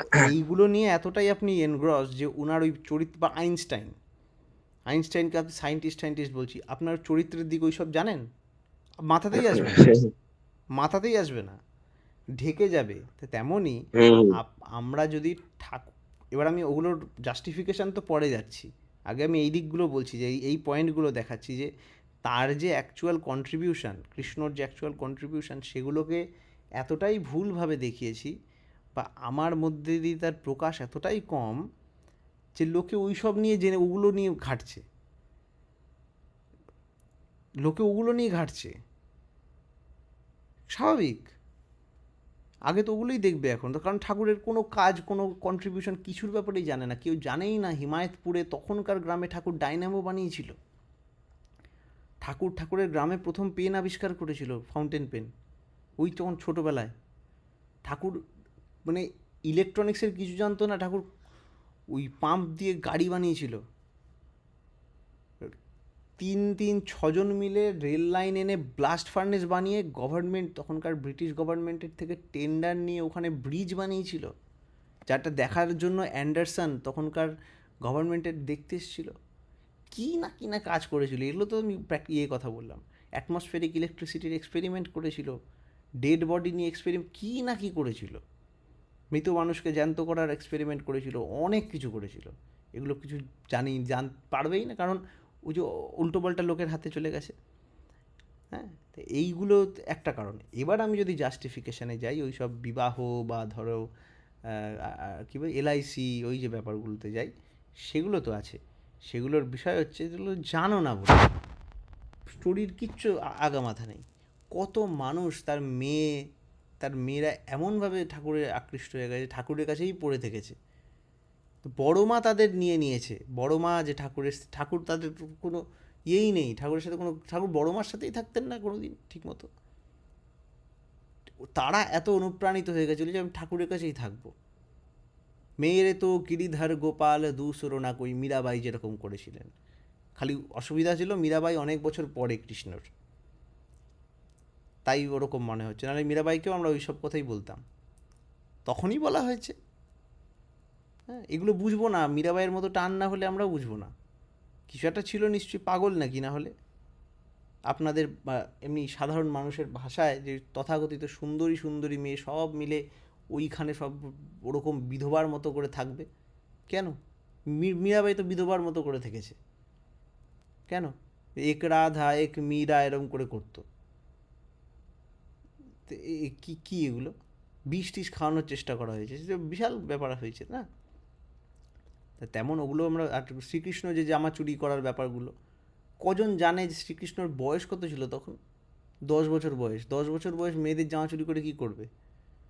10 বছর বয়সে তো মেয়েদের সাথে স্নান করতে যেত, আমি তো লেডিস ট্রেনে উঠতাম, তাই না? তো কেন 10 বছর বয়সে কেন চুরি করতো? তখন দেখো ভালো করে স্টোরিটা অ্যানালিসিস করে দেখা যাবে তাদের এরকম আচরণে বহুত দোষ ছিল। ওরা ওপেন জায়গায় স্নান করতো, ওই ইয়ং গোপীরা, ওদের শিক্ষা দিয়েছিল এমনভাবে, ওই যে তোরা ওরম জামা কাপড় পরেই যখন জামা কাপড় দেখানো, ওই এখনকার যেরকম অনেক জায়গায় পড়ে, আজকে স্ট্যাটাস দিয়েছি আমি ওরকম একটা সুন্দর, ওরকম একটা বিষয় নিয়ে অঙ্কিতা শেয়ার করেছিল, ওটা শেয়ার করেছি ওখান থেকে আমি, কোথায় কী জামা পরতে হয় হ্যান ত্যান নিয়ে। তো ফ্লেক্সিবিলিটি আছে, বাট আনলিমিটেড ফ্লেক্সিবিলিটি তো নেই। তখন কৃষ্ণ বলেছিল ঠিক আছে তুমি এরকম আধা পড়বো না, তাদের সবাই বিবাহিত ছিল, তাও চাইতো অন্যরা দেখুক, তো তাই যদি করে তাহলে তোমরা পুরো নির্বস্ত্র হয়ে ঘুরে বেড়াও, কী অসুবিধা, তোমাদের লজ্জা কিসের? বা লজ্জা হলে মুখে বলো আমার লজ্জা আছে, এই বলে তার জামা কাপড় সরিয়ে নিয়েছিল শ্রীকৃষ্ণ। দেখো এই পার্ট অফ স্টোরিটা কাউকে জানানো হয় না, ইচ্ছা করে তুলে নিয়েছিল ওরম না, এইটা ডেফিনেট শিক্ষা দেওয়ার জন্য এগুলো সরিয়ে নিয়েছিল। তারপরে ওরা এসে ক্ষমা চেয়েছে, না কৃষ্ণ আমাকে ক্ষমা করে দাও, বুঝতে পেরেছি আমাদের ভুল, তারপরে তাদের জামা কাপড় দিয়েছে। এই দিকটা তো কখনো শোনানো হয় না, গল্পটাই চেঞ্জ করে দিয়েছে, ন্যারেটিভটাই চেঞ্জ করে দিয়েছে। কেন করবে? তাহলে তো পুরো ভুল মেসেজ যাচ্ছে। শ্রীকৃষ্ণ ওই মাখন চুরির কত এগুলো জানে, মাখন চুরি নিয়ে কথা বলছে, কত গোপীদের নিজেদের মধ্যে ঝগড়া ছিল, মাখন চুরি করে বা আরও সব কাণ্ডকীর্তি করে কৃষ্ণ কমন এনিমি হয়ে গেছিলো সবার। তো যারা ওর নিন্দা করছে, ওর নিন্দা করছে, ওর নিন্দা করছে, সবাই মিলে কৃষ্ণর নিন্দা স্টার্ট করে দিল। এইভাবে সবাইকে ইউনাইট করলো। এইগুলো বলে না কেন? কৃষ্ণ রাধা না কী করতো? ওই ঘুরে বেড়াতো ডিস্কোতে, করে ডান্স। কৃষ্ণর বয়স কত ছিল? কৃষ্ণ কংসকে মারতে গেছিলো 15 বছর বয়সে। 15, তার আগে, অনেক আগে। রাধা যদি কেউ থাকেও, মেয়ে মা বলে, কত বিয়ে হয়ে গেছে। সব আমরা আমাদের মতো করে ভাবি সব কিছু, আমরা আমাদের আঙ্গিকে ভাবি। তাই দেখেন কি অবস্থা। পুরুষোত্তমদের আমরা কি বানিয়ে দিয়েছি, তাদের মাটির থেকে আমরা আকাশে পাঠিয়ে দিই যাতে মাটিতে তার স্থানটা আমরা নিয়ে নিতে পারি। আর এতে সমস্যাটা কি হয়, তাদের যে অ্যাকচুয়াল গ্রেটনেসটা সেটা থেকে আমরা বঞ্চিত হয়ে যাই। তাদের গডনেস বা গডহুডটা কেন সেটা আমরা মিস করে যাই। কাউকে ছাড়ি না, ভগবান তো বাদই দাও, ভগবান তো সবচেয়ে বেশি ক্রুসিফাইড হন। ছোটোখাটো রবীন্দ্রনাথ দেখেন না, এই ঋষি টিষি সব জায়গায় সবার, রবীন্দ্রনাথের কথা বললে রবীন্দ্রনাথের বৌদি এই সেই হ্যান। এবার যেই বৌদি ওরম একটা ঘটনা পেল, প্রতিটা কবিতাকেই সব, প্রতিটা গান, ব্রহ্মসঙ্গীত, ওটাকেও সব কটাকে ওই সব দিকে টেনে দিল। কার লস? রবীন্দ্রনাথের কিচ্ছু এসে যায় না। তাহলে ভগবানের ওপর আমরা কী করতে চাই, কী না করতে পারি। আর তাতে কারোর ভগবানের খারাপ লাগে যে ছেলেরা কষ্ট পাচ্ছে, এইটুকু খারাপ লাগে, বাট লস শুধু আমাদের। আর ওইটা ঠিক করাটা কাজ, কিন্তু ওটাই হচ্ছে ধর্মের গ্লানি অ্যাকচুয়ালি। ধর্মের গ্লানি এই চুরি ডাকাতি করছে এটা না, কিন্তু মিনিস্টার বদলাচ্ছে, বোম ফেলছে, এগুলো ধর্মের গ্লানি না, এগুলো তো ধর্মের গ্লানির এফেক্ট। কারণ ওরা তো দুষ্কৃতি খারাপই ছিল। আর যারা অ্যাকচুয়াল ঠিক করার কথা, তারা ঠিকঠাক করে ব্যালেন্স রাখেনি, তাই ওদের এফেক্টটা বেশি হয়ে গেছে। এই হচ্ছে সমস্যা, তাই না? তো এটা আমাদের করতে হবে, আমাদের এগুলো নিজে বুঝে করে অ্যাপ্লিকেশানগুলো ঠিক করতে হবে। ঠিক আছে দেবাঞ্জন দা? তারপরে হ্যাঁ দাদা। আর বর্ণাশ্রম নিয়ে যেটা বলছেন, ওটা তো আপনি ইউটিউবে যান, সার্চ করেন conversation on Shri Shri Thakur master within Buddhadev Chakraborty বর্ণাশ্রম, এপিসোড 1, এপিসোড 2 দুটো দেখে নেন। আচ্ছা, ওটা 3 নম্বর এপিসোডটাও ছিল, ওটা কেন নেই আর ইউটিউবে? সব এপিসোড আছে, আসলে অ্যাটাক আসতে থাকে, আচ্ছা আচ্ছা। প্রচুর অ্যাটাক আসতে থাকে, অ্যাটাক মেরে মেরে মেরে মেরে হয়ে গেছে ওরকম। আবার থাকে, কখনো চলে যায়, কখনো থাকে, কখনো চলে যায়, এইসব হতে থাকে। কিন্তু আমি মিশনের যে ভক্তদের দেখছি, ওরা কিন্তু এইটা কেন করে আমি জানি না। আমার অনেক বন্ধু কি আছে কেন করে? রামকৃষ্ণদেব মানতেন, বর্ণাশ্রম, বিবেকানন্দ আবার শেষ আপনি দিকে ওইদিকে মেনে ওইভাবে আপনার ওই যে এইভাবে যাজন করলে মুশকিল হয়ে যাবে। এইভাবে যাজনে এমনি ঠিক আছে আমাদের মধ্যে, এইভাবে আমাদের ঠাকুর বইয়ে দেখিয়ে দিয়েছেন না, হ্যাঁ। এটা অনেকটা ওই যে হিন্দুত্ব করতে গিয়ে দেখেছেন কতজনের সাথে ফাইট হয়ে গেছে, বা ইসলামের ওটা করতে গিয়ে, লা ইলাহা ইল্লাল্লাহ করতে গিয়ে কতজনের সাথে মারপিট কাটাকাটি হয়ে গেছে। আমাকে তো পয়েন্টটা তুলে ধরতে হবে না। আমাদের শাস্ত্রে বলে কি জানেন, সত্যম ব্রুয়াত প্রিয়ং ব্রুয়াত, যে সত্যটা কিভাবে বলতে হবে সেটা জানতে হবে আমাকে, তাই না? ঠাকুর বলেন যে কথা কইবি গুড়ের মতো লেপ্টে রবে গায়, স্পষ্ট কথাও রুষ্ট হলে উল্টো পানে ধায়। তুমি ফট করে বলে দেবে বর্ণাশ্রম, আর কি বর্ণাশ্রম, কে কি ঠাকুর মানে বর্ণাশ্রম মানে কি জাত পাত, এই ভাগাভাগি, একে ছোবো না ওকে, এই সব চলে আসবে। আপনি সবাইকে টেনে নিলেন হিস্ট্রি দিয়ে, কাকে কোনটা বলতে হবে, কোথায় বলতে হবে। হ্যাঁ, যেমন এখানে এসে আমি প্রথম দিন এসে ভেজিটেরিয়ান ফুড বলতে গেছি, আমাকে একটা ডিম ধরিয়ে দিয়েছে। এবার কি ভেজিটেরিয়ান বোঝে এরা সেটা তো আমি জানি না, এদের ভেজিটেরিয়ানের ডেফিনেশনটা কী তো জানি না। পরে জানা গেল ল্যাক্টো ভেজিটেরিয়ান, ওভো ভেজিটেরিয়ান, অমুক এরও 100টা রকম আছে। তেমনই ভেজিটেরিয়ান একে বললে, এরা তো চিকেনকেও ভেজিটেরিয়ান ধরে এখানে অনেকটা জায়গায়, কিছু জায়গায় বলে নাকি শুধু বিফ নাকি আর পর্ক নাকি নন ভেজিটেরিয়ান, বাকি সব ভেজিটেরিয়ান। তা সেখানে পেঁয়াজ রসুনের কথা বলতে তো লজ্জা লাগে আমার। বাট এনিওয়ে এই ব্যাপারটা সে কি বোঝে, বর্ণাশ্রম বললে আপনার ওই জাত চলে আসবে, কাস্ট চলে আসবে। আমাদের তো জাত কাস্টের ব্যাপার না, ঠাকুর কি বলেছেন খুঁজে বার করতে হবে, তাই না? ঠাকুর জন্ম মানে কি বলেছেন, জাত মানে কি বলেছেন, হ্যাঁ, তজ্জাত সন্তান, ওইখান থেকে জাত এসছে, জাত ওয়ার্ডটা কি, এগুলো না সব ডেফিনেশন গড়বড় আছে। এখানে এসে আপনি যখন এই বড় ক্লেমটা করবেন তখন তো মারবেই, তো তখন তো ওই ঠাকুরেরকে খুঁটে খুঁটে ঠাকুরের ওই বার করবে এলআইসি এই এই হ্যান ত্যান। এলআইসির যে একটাও, এলআইসি লাইফ যে আমারই লাইফ ইন্স্যুরেন্স সেটা তো কেউ জানে না, তাই না? যে হিন্দুত্ব নিয়ে যদি ঝামেলা হয়, ইসলাম নিয়ে ঝামেলা হয়, এ তো কার কার ফাইট হবে, তাই না?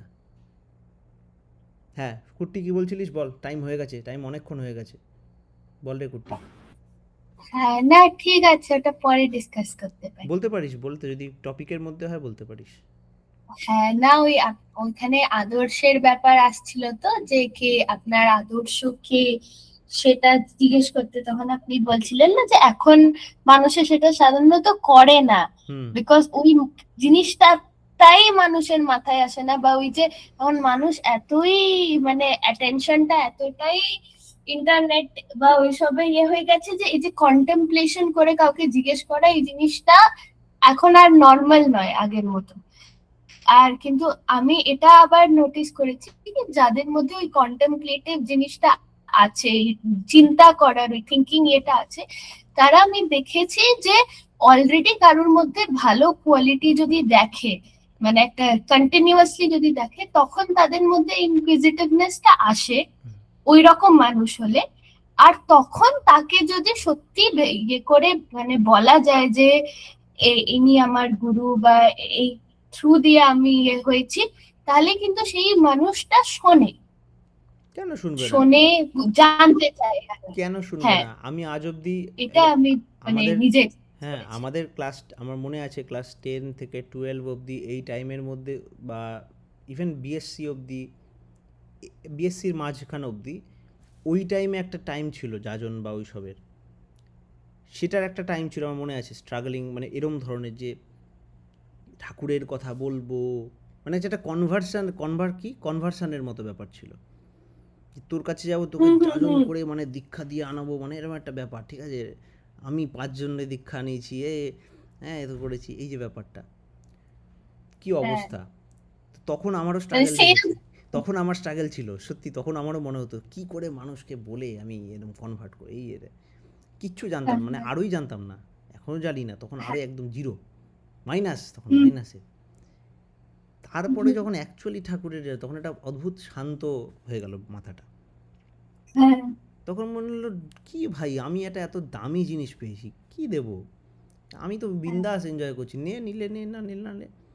তখন গেল উল্টে, তখন লোকেই জিজ্ঞেস করতে থাকে, জিজ্ঞেস লোকেই বলি ব্যাপারটা কি। আমি একদিন এইখানেই আমাদের ঘরে ঢুকছি, একবার না অনেকবার হয়, ওইখানে বসে নিতু আর সৌরভ গল্প করছে, আমি একটু কানে ইউজড্রপ করলাম, আমার লাইফস্টাইল নিয়ে কথা হচ্ছে। এখন ব্যাপার হচ্ছে আমার বিষয় না, বিষয় হচ্ছে তখন তাদেরই একটা কিছু লাগে যে ব্যাপারটা কি হচ্ছেটা কি। কেউ ভাবে তুমি অনেক বড় লোক কেউ হবে, কিন্তু তাহলে এত কম খাও কেন, বা এত কম জামা প্যান্ট এত কম কেন, কিন্তু ওই দিকে দেখছে বিশাল, কোনো দিকে ভাববে যে কি মানে আধ্যাত্মিক মানুষ, কিন্তু আবার সায়েন্স পড়ে কেন, কেউ বলতে থাকে অনেক ম্যাচিওর, কেউ বলে বাচ্চাদের মতো করে কেন। তো এইটা নিয়ে না তুমি টপিক অফ ডিসকাশন হয়ে যায় আস্তে আস্তে। ঠাকুর যেটাকে বলতো না, পারিপার্শ্বিকের স্বার্থকেন্দ্র, আবার কিছু বলতেও পারে না, মানে হিংসা করবে সেটাও কিসের বেসিসে, তাদের সাথে খাবার শেয়ার করি, তাদের সাথে রয়েছে একসাথে সব মিলে। এইগুলো এই জন্য বলছি যে এটা একরকম ট্র্যাপ, এটা পার্সোনালিটি ট্র্যাপ। ঠাকুর বলতেন behaviour is the beverage of life, ব্যবহার হচ্ছে একটা পানীয় জল, ইয়ের মতো, জীবনের জলের মতো। ওটা তো খাচ্ছে, এখন তুমি কতই বাজে বলতে পারবে, জলে কেউ ডুবে মরলেও পরের দিন তার যে ডুবে মরেছে তার বউই হয়তো পরের দিন জল তেষ্টা পেলে জল খাবে, জলের ওপর রাগ করে লাভ নেই, তাই না বল? তেমনই এই যে এইটা এরকম, এই তখন বাদ দেওয়া যায় না, লাইফের পার্ট হয়ে যায়। কার ওপর রাগ করব? কারেন্টের শক খেয়ে মরলে তার বন্ধু কি পরের দিন বলবে যে না লাইটের ওপর আমি রাগ করেছি? না, তো তেমনই যাজনই ওরকম পর্যায়ে ওটা হয়ে যাবে। ঠাকুর বলছেন ওই যে তোমার চলন বলন এমন হবে বিশ্বভুবন চেয়ে রবে, তোমায় দেখে সুধায় যেন কি করিলে এমন হবে, এই তো জীবন। তখন তুমি বলবে তাদের সদ্গুরুকে স্মরণ করো, সদ্গুরুরই আদেশ নির্দেশ নিষ্ঠা ভরে পালন করো, এই তো যাজন। ঠাকুরের বাণী। এটা আর অনুশ্রুতি। এটা আমার মনে নেই, এখন মাথায় আসলো, অনুশ্রুতিই হবে। এবার ব্যাপার হচ্ছে কি ওই যে আমরা পয়েন্টগুলো বলেছিলাম না, যাজনের 5টা না 6টা পয়েন্ট, 5টা পয়েন্ট। 5th পয়েন্ট যেটা ইষ্টিপুত দৃঢ় প্রত্যয়, আনটটারিং কনভিকশন, আর ওটা আসে থ্রু প্র্যাকটিস, মানে আমাদের যজন যজনিষ্ঠবৃত্তি মেনটেন্যান্স। তার মধ্যে সব চলে আসছে, মাতৃশ্রদ্ধা, এই মাতৃভক্তি, পিতৃশ্রদ্ধা, এই সব সব পরপর চলে আসছে সব। ওগুলো ওই যে করতে সিস্টেমটা এমন রেজিলিয়েন্ট হয়ে যাবে, দেন দ্যাট বিকামস দি আউটকাম।